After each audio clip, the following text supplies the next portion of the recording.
সলাতুদ্দুহা, সলাতুদ্দুহা যেটার নাম অনেকে ওই চাষতের সলাতও বলেন, অনেকে কেউ কেউ আবার এটাকে ইশরাকও বলেন। যেটাই হোক, এই ইশরাক দোহা এই বিষয়টার মধ্যে আসলে খুব বেশি পার্থক্য নাই। একটু আর্লি পড়লে সেটাকে ইশরাক বলা হয়, আর একটু ডিলে করে পড়লে সেটাকে আসলে দোহা, সলাতুদ্দোহা বা ফার্সি ভাষায় চাষতের নামাজ বলে আর কি। তো আমি প্রথমে ফজিলতটা বলছি যে যারা নিয়মিত সলাতুদ্দোহা আদায় করেন, সলাতুদ্দোহা নিয়মিত আদায় করেন মিনিমাম 2 রাকাত, তাদের রিজিকের মধ্যে, এবং রিজিক বলতে শুধু টাকা পয়সা বোঝাচ্ছি না, রিজিক বলতে কিন্তু শুধু টাকা বোঝানো হয় না।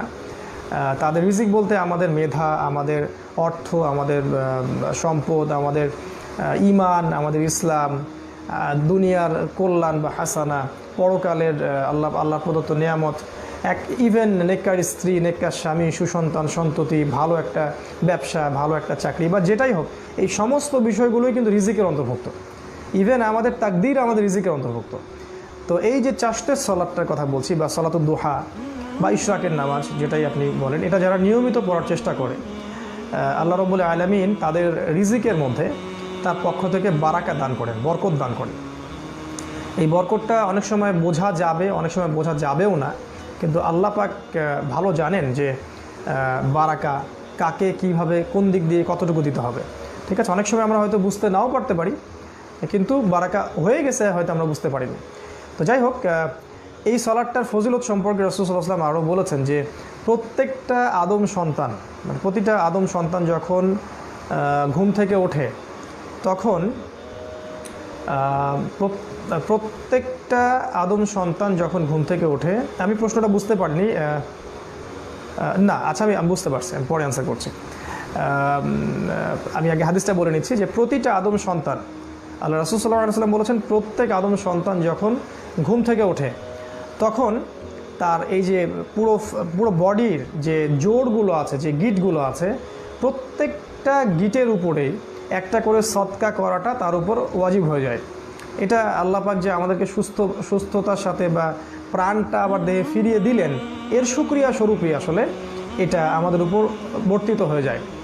আর আল্লাহ রাসূল সাল্লাল্লাহু আলাইহি ওয়াসাল্লাম বলেছেন জোর আছে মোট 360টা। তিনি কোনো মেডিকেল ডক্টর ছিলেন না, তারপরেও তিনি বলেছেন আল্লাহর ওয়াহি থেকেই যে 360টা জোড়া আমাদের দেহে আছে। সত্যিকার অর্থে তিনি সবচেয়ে বড় মেডিকেল ডক্টর ছিলেন যদি আমরা ওই সেন্সে ধরি, কিন্তু অ্যাজ এ নবী তিনি আল্লাহর ওয়াহি নিয়ে কথা বলতেন। আল্লাহ পাক তাকে জানিয়ে দিয়েছিলেন যে আমাদের শরীরের মধ্যে 360টা জোড় আছে। আর রাসূল সাল্লাল্লাহু আলাইহি ওয়াসাল্লাম বলছেন 360টা জোড় এর মানে এর সমান অনুপাতে সদাকা করাটা আমাদের উপরে প্রতিদিন ফরজ হয়ে যায় বা ওয়াজিব হয়ে যায়। তো রাসূল সাল্লাল্লাহু আলাইহি ওয়াসাল্লাম যখন এটা বললেন, তখন সাহাবীরা তো অনেকে একটু আশঙ্কাও বোধ করলেন যে এতগুলো সাদাকা আমরা কেমন করে করতে পারি একদিনে। তখন তিনি বলে দিলেন যে প্রত্যেকবার সুবহানাল্লাহ বলাও একটা সাদাকা, প্রত্যেকবার আলহামদুলিল্লাহ বলা একটা সাদাকা, প্রত্যেকবার আল্লাহু আকবার এটা বলা একটা সাদাকা, লা ইলাহা ইল্লাল্লাহ বলা একটা সাদাকা, লা হাওলা ওয়ালা কুওয়াতা ইল্লা বিল্লাহ এটা বলা একটা সাদাকা, বা কাউকে ভালো কাজের আদেশ করা সাদাকা, কাউকে মন্দ কাজে নিষেধ করাটা একটা সাদাকা, কোনো রাস্তায় কোনো মানে কি বলবো যে কষ্টদায়ক কিছু পড়ে আছে এটাকে তুলে সরিয়ে দেওয়াটাও সাদাকা, মানে প্রতিটা ভালো কাজই কিন্তু সাদাকা। ঠিক আছে, ইভেন স্ত্রীর মুখে যদি খাবার কেউ তুলে দেয়, কোনো স্বামী বা স্বামীর মুখে স্ত্রী যদি খাবার তুলে দেয়, ইসলামে বলা হয়েছে সেটাও একটা সাদাকা, সেটাও একটা সাদাকা। সুবহানাল্লাহ। তো এইভাবে তিনি ব্যাপারটাকে সহজ করে দিলেন, এবং তিনি বললেন শেষে, হাদিসের শেষ অংশে, যে যারা এগুলো কোনোটাই করতে পারবে না কিন্তু শুধুমাত্র 2 রাকাত সালাত আদায় করবে, কখন?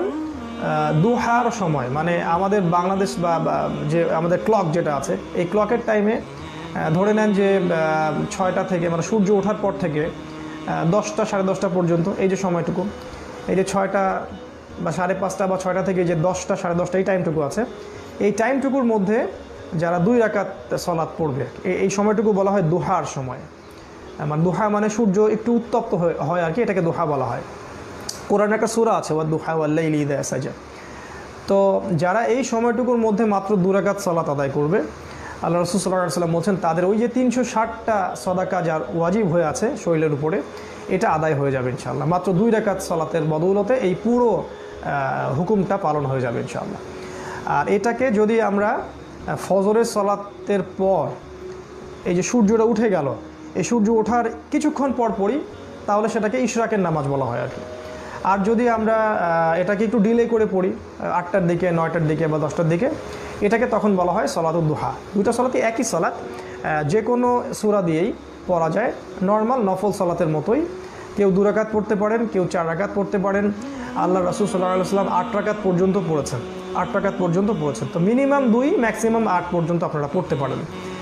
আর দুইটাই পড়তে হবে এমনটা না, চাইলে আপনি দুটোই পড়তে পারেন, কোনো সমস্যা নাই। কিন্তু মিনিমাম একটা যেন আমরা করতে পারি প্রতিদিন। আল্লাহ পাক এই তৌফিক আমাদেরকে দান করুন। এর ফলে যা হবে যে আমরা প্রতিদিন, প্রত্যেক দিন হোক আমরা ধনী হই বা গরিব হই বা আমাদের স্ট্যাটাস যাই হোক না কেন, আমরা কিন্তু প্রত্যেক দিন 360টা করে সদকা করার নেকি পেয়ে যাবো ইনশাআল্লাহ। এটা কিন্তু কোটি কোটি বড় লোকদের ভাগ্যেও সৌভাগ্য নসিব হবে না। অনেক গরিব মানুষ কিন্তু এগুলো করার মধ্য দিয়ে ব্যাপক সদাকার নেকি নিয়ে আল্লাহ পাকের কাছে পরকালের মাঠে উঠবে ইনশাআল্লাহ তাআলা। তো আল্লাহ রাব্বুল আলামিন রমাদানে এই আমলগুলো আমাদেরকে একটু ধরতে পারার তৌফিক আল্লাহ পাক দান করুন, এবং সারা বছর যেন আমরা প্রতিদিন না হোক অ্যাটলিস্ট সপ্তাহে 3 দিন 4 দিন এটা যেন আমরা কন্টিনিউ করতে পারি। আল্লাহ পাক সেই তৌফিক আমাদেরকে দান করুন।